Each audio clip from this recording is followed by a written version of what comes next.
বিসমিল্লাহির রহমানির রহিম। আসসালামু আলাইকুম everyone, welcome to unique Sajia. So আজকে আমি এই যে কাঁচামরিচ গাছ ট্রিম করতেছি, আর হচ্ছে ভাবলাম কাঁচামরিচ গাছের পাতা দিয়ে আমি একটা শাক বানাবো, যেহেতু অনেক অনেক পাতা হয়ে গেছে। সো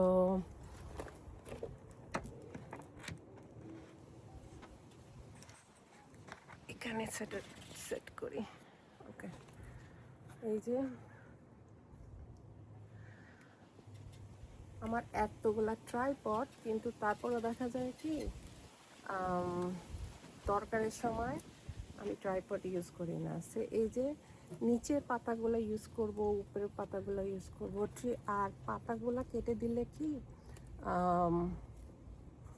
যত খাবার মাটিতে আছে সব ফ্রুটসে ডিরেক্টলি চলে যাবে।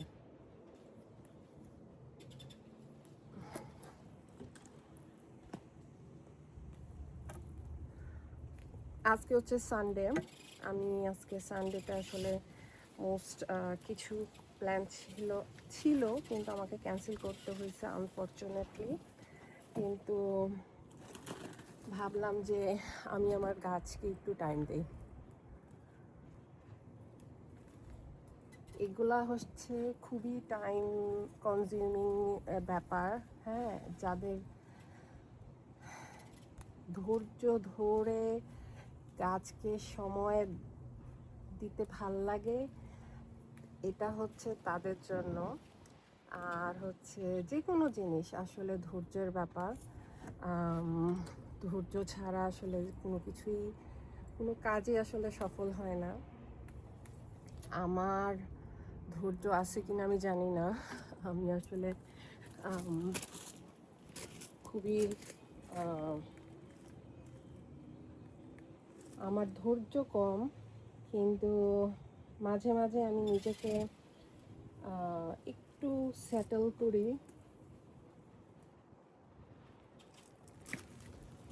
ধৈর্যটা করি। সো এই সামনের গাছ আমি অনেক পাতা ছেটে দিছি। পাতা ছেটে দেওয়াটা কিন্তু খুব দরকার। পাতা না ছাটলে কিন্তু আপনি ভালো ফ্রুটস পাবেন, কিন্তু খুব কম, বেশি পাবেন না। সো সপ্তাহে একবার একটা ভালো ছাট দিবেন।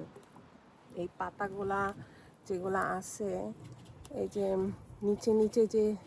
নিচের দিকে যে পাতাগুলা আছে সেগুলা কিন্তু কেটে দিতে হবে, কারণ আপনার এগুলা আসলে এক্সেস। আর এই যে দেখেন এখানে বেশি পাতা, তাই জন্য এখানে কিন্তু ফ্রুটস কম। সো আমি করব